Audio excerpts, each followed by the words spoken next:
Welcome to Rich Planet TV. I'm Richard D. Hall. On today's show, later I'll be talking to Nick Colostrom about the protocols of Zion and the controversy surrounding their authenticity. But before that, I'd like to welcome back a familiar face who is going to update us on a few issues, and we will also discuss the feedback I've had from the show we made about WikiLeaks and Julian Assange. So from the man in the shitty brown suit to the man in the shitty blue fleece, welcome back, Andrew Johnson. Thanks for inviting me back, Richard. Here we are again.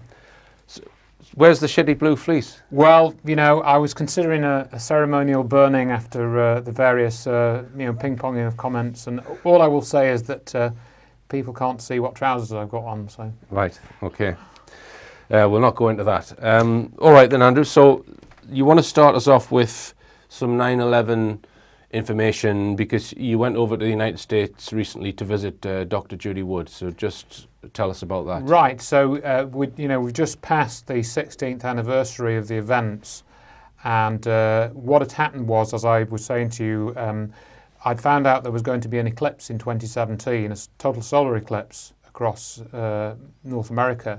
So I'd mentioned this to Dr. Wood, and it turns out that the path of the totality went right over her house. So we'd sort of hatched this plan that we would meet up, and that's what we did. So we watched the eclipse, and we got a good view of that, thankfully. There was, for some people quite near us, that were clouded out, but we did get a very good view of the eclipse. And one might read something into the fact that this eclipse did go right over her house. You know, that's really unusual. It's a very small chance of that happening anywhere in a given place on the Earth, because the path is only about 60 or 70 miles wide.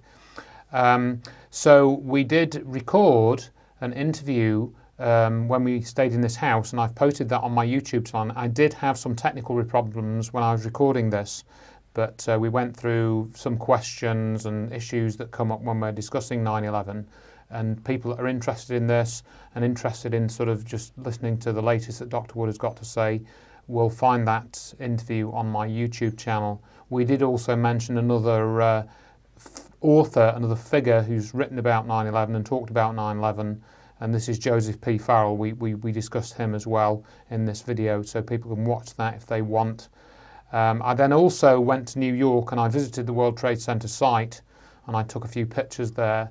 That site is almost, well, I wouldn't say in lockdown, but they have, for example, put signs up saying that you shouldn't be distributing leaflets, you shouldn't use a bullhorn, you shouldn't make any protests there, and so forth. And if you want to go to this memorial museum and get fed a lot of propaganda, you'll pay $24 currently to 2017 for the privilege of having that happen. And of course they've got these little stalls selling various books, none of which of course are going to tell you the truth of how those towers came to disappear. And if you want to know the truth about 9/11 and you want to know what happened, you can get this book, Where Did the Towers Go, by Dr. Judy Wood. It's available from my website, cheaper than you'll get it on Amazon.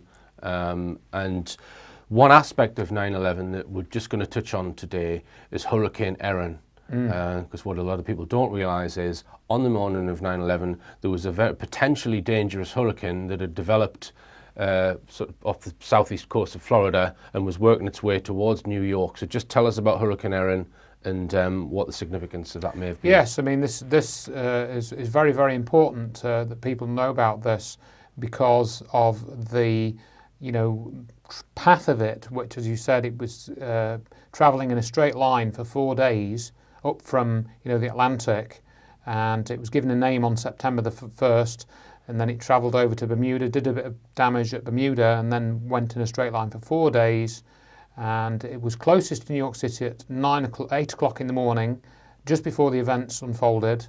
The storm was at its widest extent, and then on the 12th of September it made a right-hand turn and headed out towards Newfoundland, after these events had unfolded. And this is all documented quite meticulously in Dr. Wood's book, and there's some very peculiar things about Erin.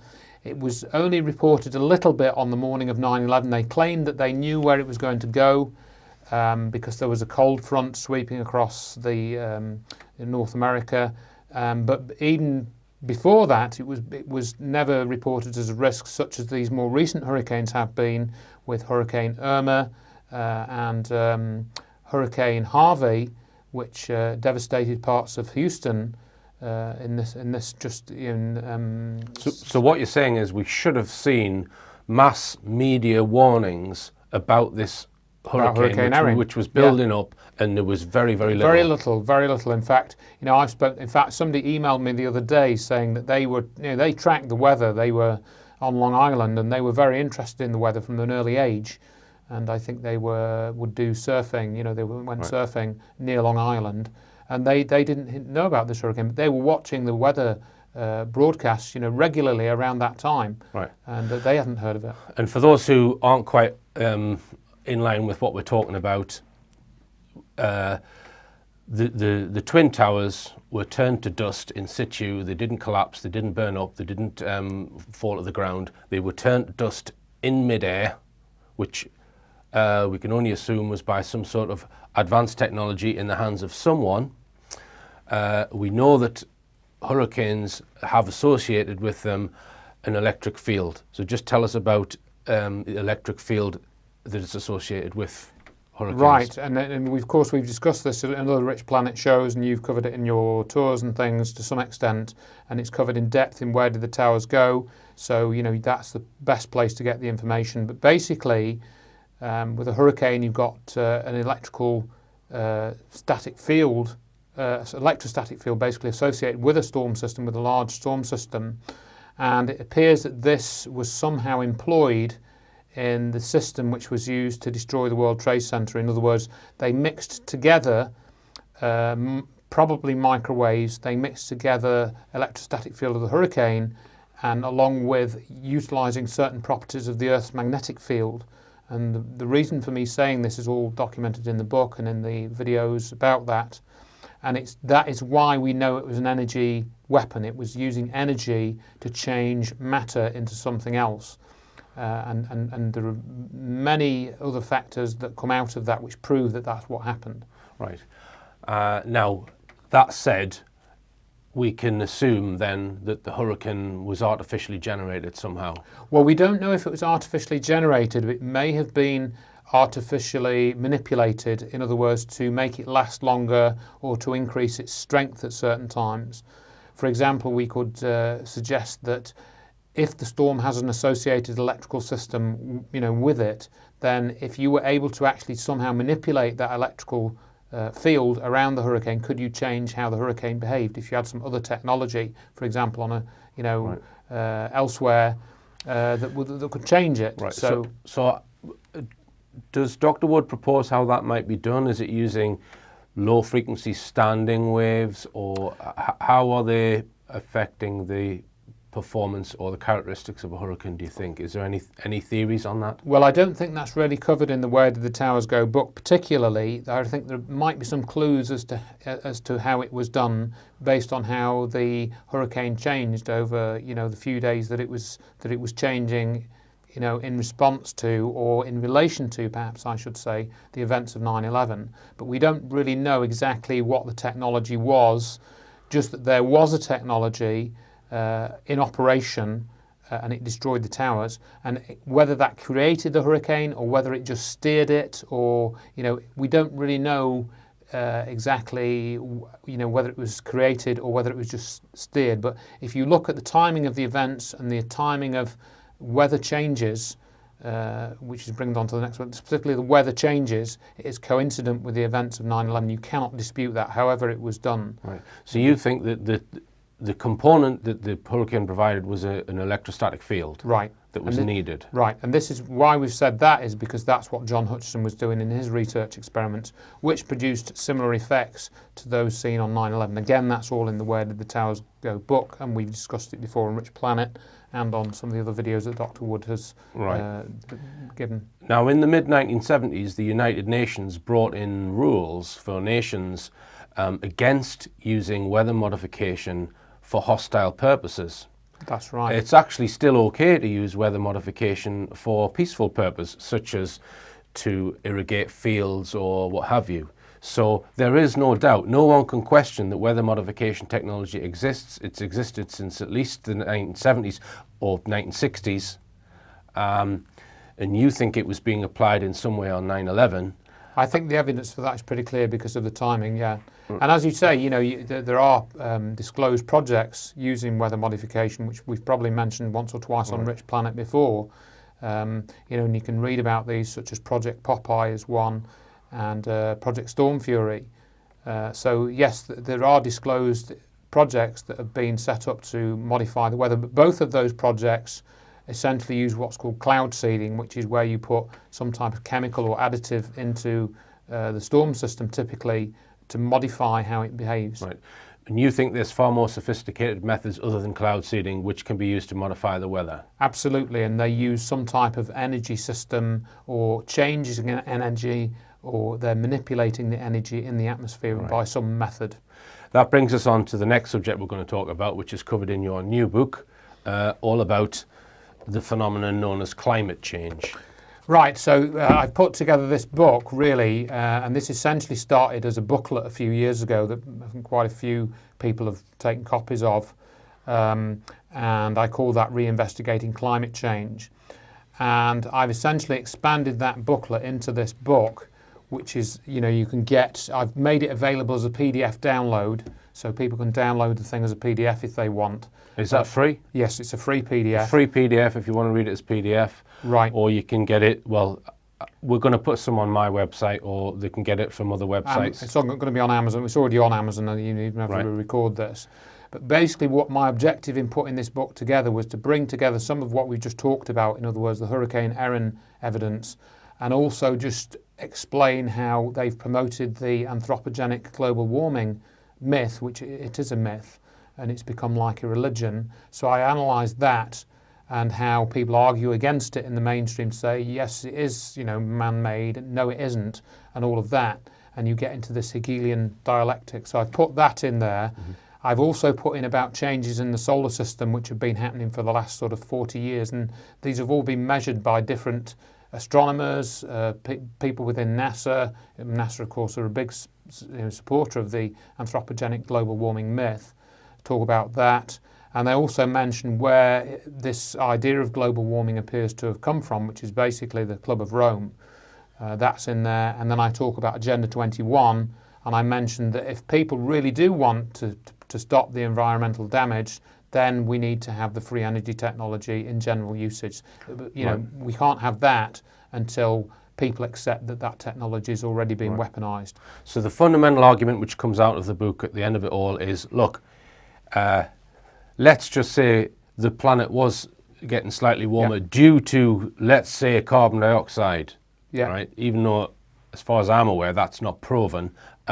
Even if that was true, they've got all of this technology that they've been kept hidden for years and years that could easily rectify it like that. Exactly, and I mean that's essentially what I'm trying to get people to look at. So it's a phony argument, you're saying. It doesn't matter. That argument doesn't matter. It's a phony bone of contention if you're involved in arguing whether carbon dioxide causes climate change. It's a phony argument. Yes. And they want you in that argument so that you are then obeying their laws of control at Agenda 21, or the measures that they want to bring in. And also, it factors in the chemtrail issue because, we've had whole programs that we've done on that in the past, and I've got a summary of all the sort of chemtrail-related research in there. And I did turn out one or two interesting things while I was finalising the book.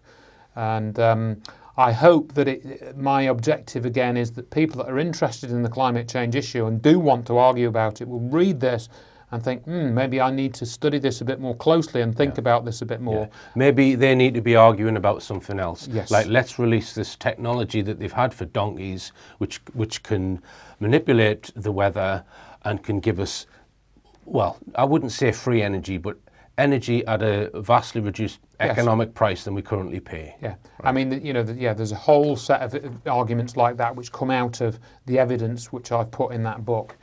So I do encourage people to try and read it and share it with those that are interested. We get bombarded with this every day. The climate change nonsense. We're bombarded with it almost 24/7 now. So, Stephen Hawking. Yeah. All right. On to another fake hero, Julian Assange. Now, we did a program a few months ago now all about WikiLeaks and Assange, exposing some information about him and his supposed organisation. If you want to watch it, I suggest you watch it if you're going to watch this update that we're about to give. You really need to see that first to understand what we're about to update you on. And I'll put the link on the screen there. People can go and watch that. So the first thing that people contacted me on about that program was the Apple operating system, because we mentioned in that, we suggested that we didn't think that Apple developed their operating system using open source method, and it turns out that they did. So that's a correction that we want to make. Okay. So Apple is based on this operating system called Darwin, which was developed under open source rules. Assange claims to have contributed in some point to some of the modules. Now, I did have a look at some of those modules, and there are authors' names in the software, in the source code. Now, I'm not aware of Julian Assange's name being in any of those modules. If anyone can find one and send us it and show that Julian Assange actually was involved in writing any of this source code, send us it, and then we'll admit, yeah, he was involved. Okay, so that's that one dealt with. So I'm just going to read verbatim some viewers' comments, because we had a lot of feedback on that show, some of them very useful. Let's first touch on the whole issue of Ecuador and the Ecuadorian embassy. Ecuador, who was supposedly giving Julian Assange refuge. This viewer says, very good show on Assange. The country of Ecuador has been run by the CIA for many years. The day I found out he was in the embassy was enough for me, i.e. enough to make this person believe that he's just a CIA asset, essentially. Yep. Now then, we also discussed this cult called the Family, which we showed a photograph or a video of a child that looked remarkably like Julian Assange. And I suspect that was Julian Assange, and Julian Assange was part of this mind control cult. That's my personal belief. Now this viewer says, hi Richard, after watching your film, I decided to do a bit of research on Julian myself. On the subject of mind control, I found out that a member of the family cult group called Marian Villemek was the owner/manager of New Haven Hospital in a place called Kew. The hospital was a psychiatric hospital where they used LSD and electroshock treatment, but also the cult leader Hamilton Byrne was the administrator of the hospital. Please have a look at page 7 of the attached document. And then this viewer's then sent me a PDF of a document entitled Sex Abuse in Victorian Catholicism, the Ronald Conway Connection. And on page 7, we have the New Haven Psychiatric Hospital, which was situated at 86 Normanby Road, Kew in Melbourne's Inner East. In the late 1960s and during the 1970s, New Haven Hospital was owned and managed by Marian Villemek, a member of a New Age sect called the Santa Nikitan Park Association, also known as the Family. A leader of the sect, Anne Hamilton Byrne, was also an administrator at the New Haven Conway. So that's evidence that these people who were running the cult were also involved in mind control techniques at another establishment, if these documents are correct. Now, for me, this was the best email that the viewer sent. Very perceptive, in my opinion. I'm going to read most of it because I think this is very important. So, this viewer is looking at Julian Assange's criminal record in the 1990s of his computer hacking and asking the question, does it seem plausible what happened to him after he was arrested? Okay, so let me just read this. He states, regarding the timeline of Assange's activities in the 90s as reported on his wiki page. To summarise, September 1991, discovered hacking into a Canadian telecom network. October 91, raided and presumably arrested for the same. 1993, giving technical advice to VP Child Exploitation Unit and assisted with prosecutions. 1993, involved in starting public ISP in Australia. 1994, began programming. 1994, charged with those 1991 crimes, 31 counts of hacking and related crimes. 1995, authored or co-authored a TCP port scanner. 1996, authors patches to PostgreSQL. 1996, authors Usenet caching software. 1996, pleads guilty to 25 of the 1994 charges, 6 of them dropped, 2,100 Australian dollars reparations. 1997, authored Rubber Hose Deniable Encryption System. Does this timeline make any sense, the viewer states? I think it does in one way, which is that if the dates and claims are accurate, it indicates that he was an asset from the moment he was arrested in 1991, if not before then. Think about it. The dude's arrested in 91 at the tender age of 17. It takes them 3 full years to bring charges. But meanwhile, he's assisting the Victoria Police. And with what? Child exploitation. Ring any bells? WikiLeaks? Pizzagate, anyone?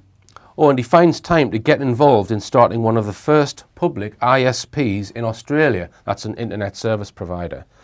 But alas, according to that published timeline, none of that assistance or involvement is enough to keep them from charging him for those 1991 crimes. True, it takes them until 1994 to do so, but charge him they do, if we're to believe what's written on that page. Still, none of this dampens his spirits or slows him down, apparently because even with 31 charges of hacking and related crimes hanging over his teenage head, Julian finds himself to author or co-author a TCP port scanner. Unfortunately, after apparently letting the case flounder for another 2 years, they finally get a guilty plea out of him in 1996 on 25 of the 31 charges. Here, one is left to wonder whether that assistance really did pay off, because despite the severity of the charges, Julian walks away from it all with a piddling fine of 2,100 Australian dollars.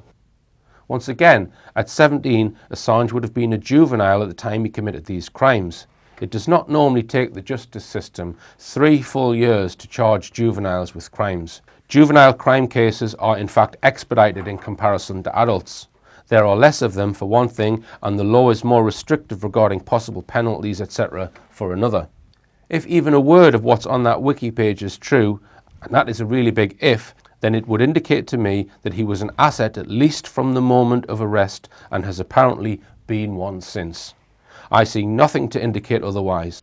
There is no way in hell that police would be allowing a teenage Uber hacker who's pled guilty to hacking into a major state-owned telecoms company to walk away with nothing but a fine. At the very least, there should have been included an injunction prohibiting him from using computers and so on. So this chap is convinced that Assange was recruited by authorities and he was working for them very, very early on as a teenager. Well, I mean, this is the sort of thing we've seen, you know, and I may have mentioned this before, but there are several other 9/11 researchers that have turned out to have criminal records, you know, that we've ended up coming into contact with. So, again, the same old thing. When they've got something on you, you know, they can manipulate you. Right. Yeah. Now, one of the things that I stated in the interview was that there seemed to be a gap from about 1999 up to when he starts WikiLeaks in 2006. And some people have said, oh, well, if you work in the IT field, you're not necessarily working for companies, you're freelance, so you might not have it on a CV. But a few people have attempted to try and fill in this period. We've got one emailer sent me an article it's from the Melbourne University Mathematics and Statistics website, and it's an article, or it's a press release from the 13th of September 2004. I'll not read it all out, but what this is about is that the Mathematics and Statistics Society at Melbourne University were running a treasure hunt. So they'd buried $200 and they were putting out various clues. They wanted people to try and solve them, and they were using the internet to get people from all over the world to try and solve these clues to try and get this $200. And it states here that the Society's president and vice president, Zion Wikileaks and Julian Assange, respectively, say the mystery puzzle hunt is modelled on the famous MIT challenge. So Assange is connected with the Melbourne University's Mathematics and Statistics Society in 2004. Now, in the previous show, we stated that Assange wrote this rubber hose deniable encryption software in 1997, and I think Peter Zatko said that that was at Melbourne University. So he's attached to Melbourne University in 1997, and then also in 2004 at the age of 33. So I take it from that he must have had more than one stint at university, and the interesting thing is that he's never graduated in anything. He hasn't got a degree. So he's associated with Melbourne University from 1997 up to 2004, 97, 98, 99, 2001, 2, 3, 4, 7 years, and he hasn't got a degree. Now that's anomalous, wouldn't you say? Yeah, definitely. I mean, was he doing a PhD? Was he a failed? Was he picking his arse? Yeah. Right. So, I'll maybe cut that out. Just gets on my nerves, like, you know. I get annoyed by it.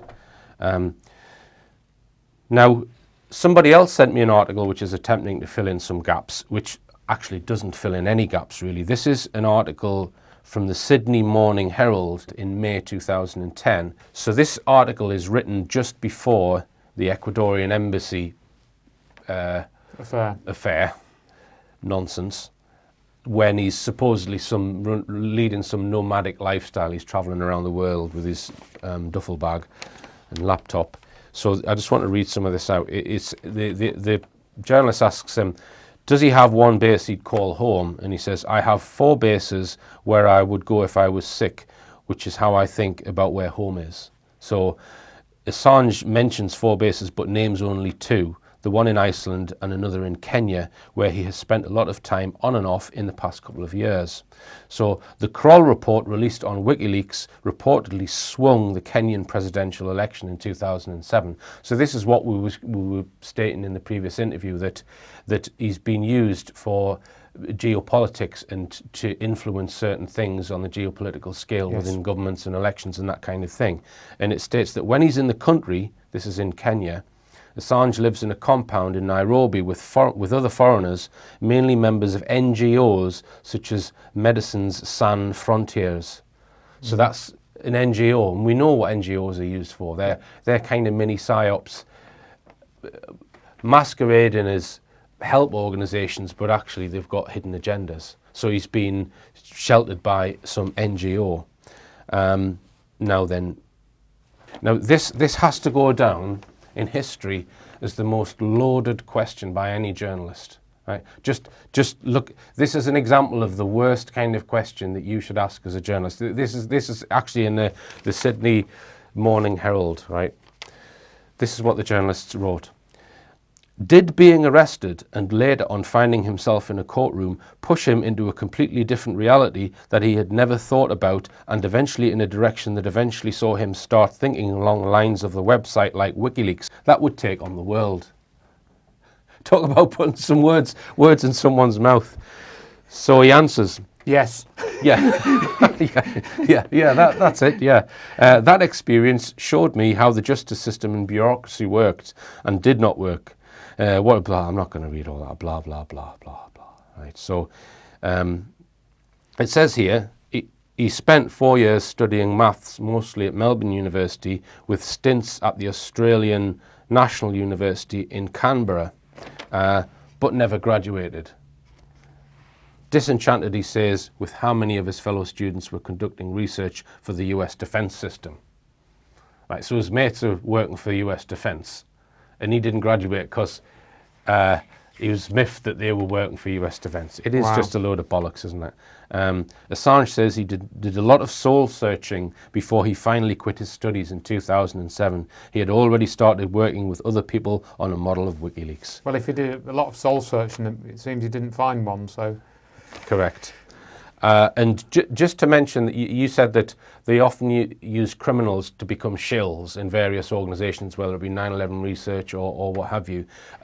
We had all of this debacle about these rape allegations in Sweden. So I don't suggest that he raped anyone, but what I would suggest is that possibly that was a situation set up, an entrapment situation, in order to attempt to get a rape allegation, in order to further control him through blackmail. I mean, what I was saying was, once they've got something on you, so you may not have actually been charged with anything, but they may have evidence that you could be charged if they put that evidence, and sent it to the police or whoever, or even to another family member that would make your life, miserable. Mm-hmm. So you can manipulate people in many ways. Mm-hmm. And this is what I've printed here is an extract from an article, I think, in Vice magazine, and it says, as the saga possibly comes to an end, Vice US spoke to Melbourne University's Jerry Collier, who taught Assange maths back in 2006. Right, so that's two years after that. he's being taught maths. So how long is he at the university without getting a qualification? Is there a world record for being an academic at a university without getting a qualification? Right. So seems to me then, if we, like, he's kind of been placed there to learn certain skills for US intelligence probably, but they don't really need him to qualify in anything because that's not his role. They've got this rogue role model that they want to create, so he doesn't need to get a degree. In other words, he's got a job, so he doesn't need to get a degree to get a job. Yeah, yeah. He's already got a job. Yeah, because most people, when they do go to university, the reason why they're going there is to get a qualification so that they can then get a job. That's right. But it seems that he already had a job. That's why he didn't need to qualify. Yeah. Okay. Here's a few general comments. One viewer says that they recommend Dr. Steve Pieczenik on Assange and Snowden. Another viewer states, my role in Liverpool was as area manager of the Knowledge Quarter. This allowed me access to the universities of Liverpool, where I moved around with great ease. I was in one of Liverpool University's staff coffee bars. I was close to 2 university lecturers, one a professor, one a PhD. Their conversation was about the recent WikiLeaks, and they concluded that it was a CIA operation that allowed the CIA to have limited hangout whilst smearing the enemies of the US empire. This next viewer states, everyone knew about NSA databases and global information retrieval years before Julian Assange leaked it. So maybe it all has to do with destabilising foreign governments, if that come up again. This viewer states that there are 2 core functions of WikiLeaks. One, to get a head start on actual leaks. In other words, if you are a government employee or you've got access to a secret document, WikiLeaks is probably the first organisation you're going to send it to. So they know what's being leaked then by having this one organisation, so they can keep an eye on people who are leaking things. That's what he's saying. And 2, they have prevented someone outside their sphere of influence creating the #1 leaks site. Right, this viewer states that I think his ex-girlfriend, Assange's ex-girlfriend, possibly the one that accompanied him in Norwich, is worth a mention. Mentions here, 3rd paragraph. She is involved with another shill hacker, Laurie Love, ultimately designed to tighten up on the internet, in my opinion. So this next viewer just gives credence to John Young from the Cryptome website, stating that he named one of the people who was there at the Kennedy assassination, the Japanese intelligence agent, I think it was. Yes. I'm a bit surprised you didn't mention the George CFR Clooney connection, i.e. his wife is his lawyer. Did you know about that? No, I didn't know about that. George Clooney's wife has been Assange's lawyer. I didn't know that either. But Clooney is allegedly connected to the Council on Foreign Relations. Yes. All right, so just the feedback asserted what the opinions that we put forward in the programme, I think, or Yes, I think you got some that was backing up what you were saying, and obviously you got some extra information which filled in 1 or 2 gaps. I don't think there was anything major really which refuted the idea that Julian Assange is not really who he is purported to be, in terms of somebody that's purely interested in the truth and wanting to, basically disclose the dodgy dealings of governments and secret, part of those governments. He's not really interested in that. Yeah. He has another thing that interests him. All right, Andrew. Well, thanks for that, and we're going to record another show, and so keep your tea towel shirt on there for the next show. Well, I'll dry a few cups before we do the next recording. All right, in the next part, I talked to Nick Colostrom about the protocols of Zion.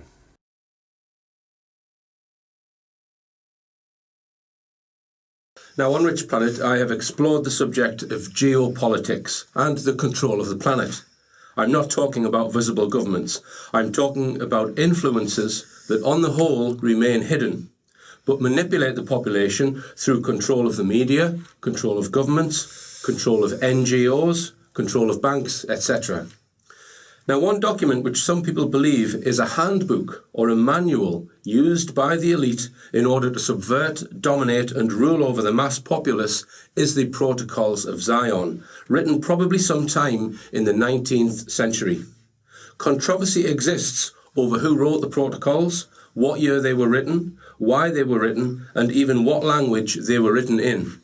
Here to discuss the history and the controversy of the Protocols of Zion is peace activist and author Dr. Nick Colostrom. Welcome back, Nick. Pleasure to be back, Richard. It's great to have you back here again.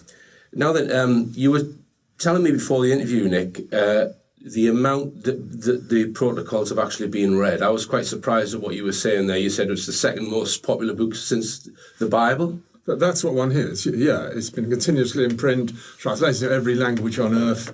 Probably the most widely read book, second to the Bible. It's permanently of interest to people, right? Because of the global tyranny which it describes. Mm-hmm. Now, somebody who came to one of my lectures a few years ago actually gave me a copy. See it here. So this, I think, is from the 1920s, Nick.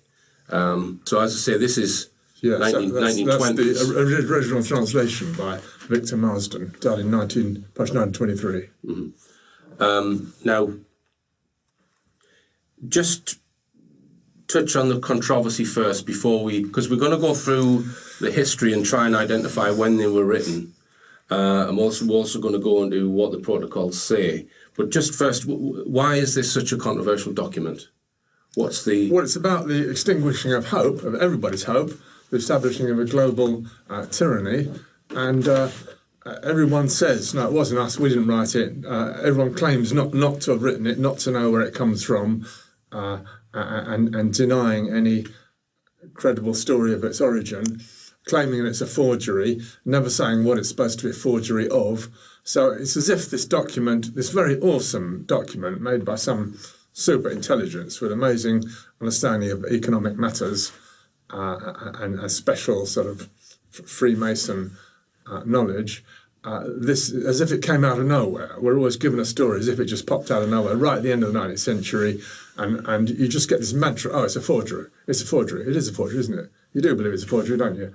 And that's all you ever get. Right. Now, Freemasonry is referred to throughout the document, am I right? Right.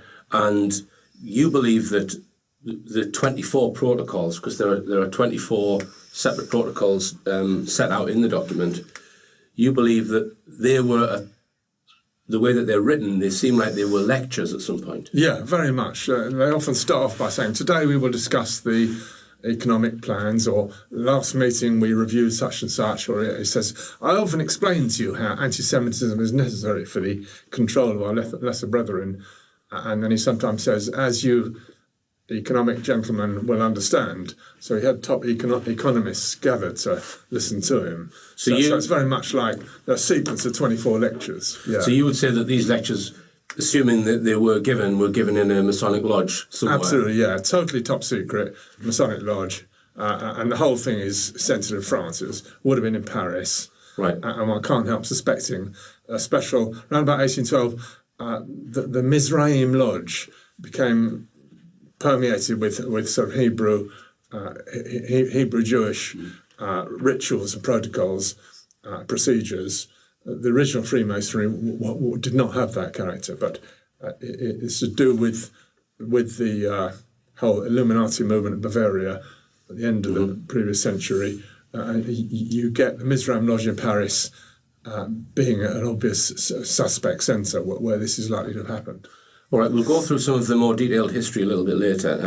I just want to mention this book, Behold a Pale Horse, by Bill Cooper, who felt it necessary to publish the entire protocols in his book. And the other document that he published was the Silent Weapons for Quiet Wars, which was discovered a lot later than the Protocols of Zion. So, I recommend this book. The protocols are published in here, but people can find them on the internet, the protocols. Yeah. So this is 24 protocols of maybe 4 or 5 pages on each one in the document, which set out how they are going to dominate the Goyim, as it's explained. So just because obviously the two words that are used in the document are the Jews and the Goyim.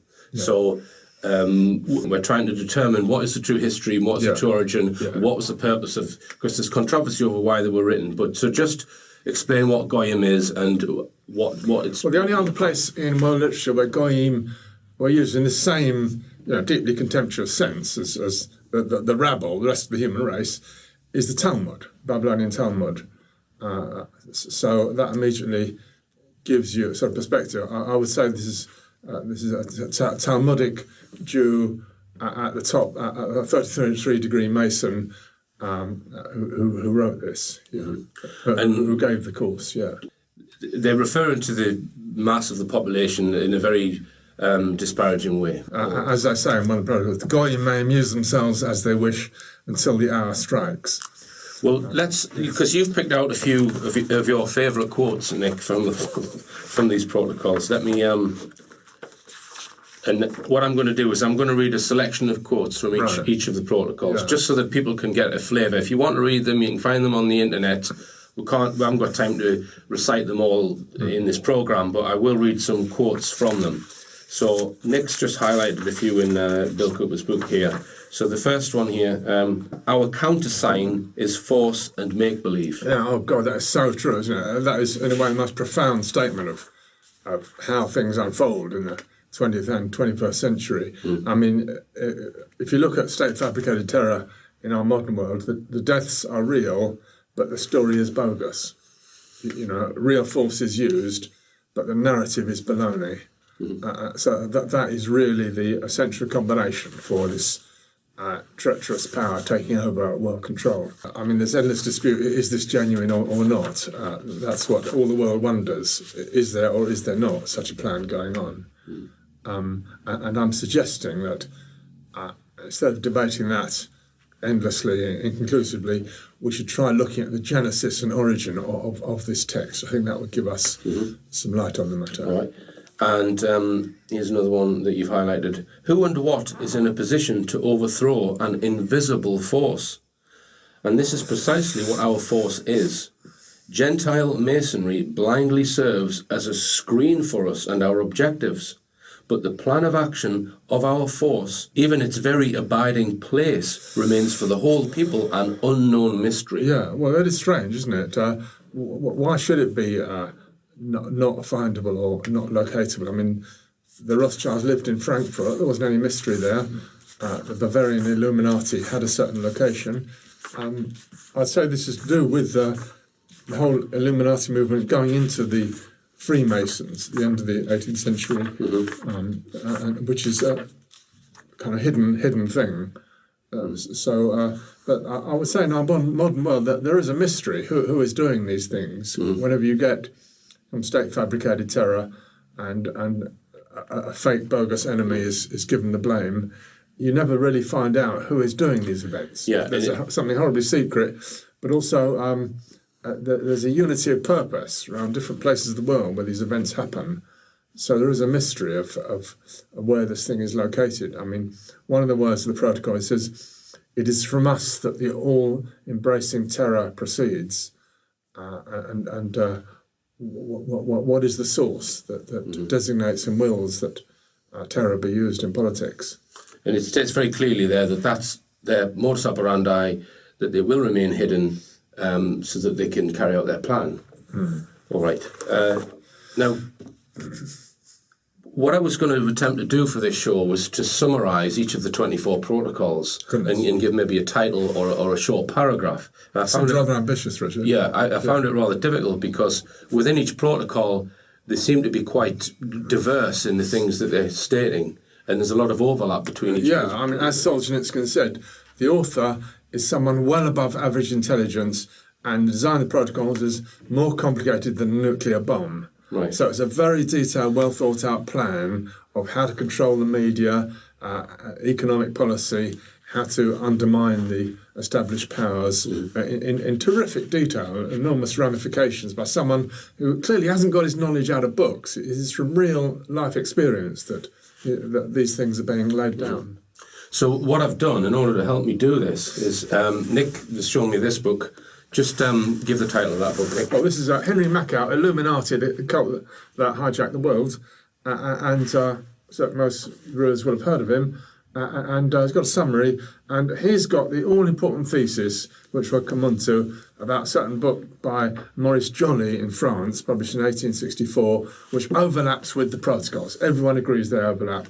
And practically all commentators will say that the forging of the protocols was done by getting this Joly book and copying bits out of it. And Henry Macker says the opposite. He says, no, Joly had seen the protocols which had already been composed then. I think that's terribly important, and I will be endorsing his view. All right. So what I've done is I've taken a summary of his summary, okay, and we're going to do a section now. This will take a few minutes to get through, where I'm going to go through each of the protocols and read a very short extract from each of the protocols, Nick, just so that people have got a reasonable overview. Yeah. But obviously it is not a full overview by any means. You would need to read them in order to get to grips with them fully. But here's a flavour anyway. So Protocol 1. Morality is an obstacle to successful conquest and a liability to any political leadership. The goal is to scatter to the winds all existing forces for order and regulation, and to become the sovereign lord of those so stupid as to lay down their powers and fall for liberal entreaties. Protocol 2, Gentile leaders, meaning non-Jewish, administrators, will be chosen for their strict obedience and will be run by advisors. The Goyim can amuse themselves until the hour strikes. We have implanted the false doctrines by means of our press, arousing blind confidence in these theories. The press has fallen into our hands. It fashions the thought of the people. Its role is to express and create discontent. Thanks to the press, we have the gold in our hands, though we sacrifice many of our people. Each, in the sight of God, is worth 1,000 goyim. So we need to bear in mind this is written a long, long time ago, talking about that the press has fallen into their hands. Protocol number 3, we have made a gulf between the far-seeing sovereign power and the blind force of the people, so that both have lost all meaning. For like the blind man and his stick, both are powerless apart. So they're talking about they're controlling an entire nation by making sure that its sovereign isn't connected to the people or the goyim. Protocol 4. Freedom would be possible if it rested upon the foundation of faith in God, the brotherhood of humanity unconnected with the conception of equality, which is negated by the very laws of creation. This is the reason why it is indispensable for us to undermine all faith, to tear out of the minds of the Goyim the very principle of Godhead and the Spirit, and to put in its place material needs. Protocol 5. We shall create an intensified centralization of government in order to grip in our hands all the forces of the community. We shall regulate mechanically all the actions of the political life of our subjects with new laws. In order to put public opinion in our hands, we must bring it into a state of bewilderment by giving expression from all sides to so many contradictory opinions, to make the Goyim lose their heads in the labyrinth and come to see that the best thing is to have no opinion at all in matters political. Protocol 6. In every possible way we must develop the significance of our super-government by representing it as the protector and benefactor of all those who voluntarily submit to us. Protocol 7. We must compel the government of the Goyim to fall in with our plan, already approaching desired consummation, by requiring them to obey public opinion, which we control through that great power already in our hands, the press. Protocol 8. For a time until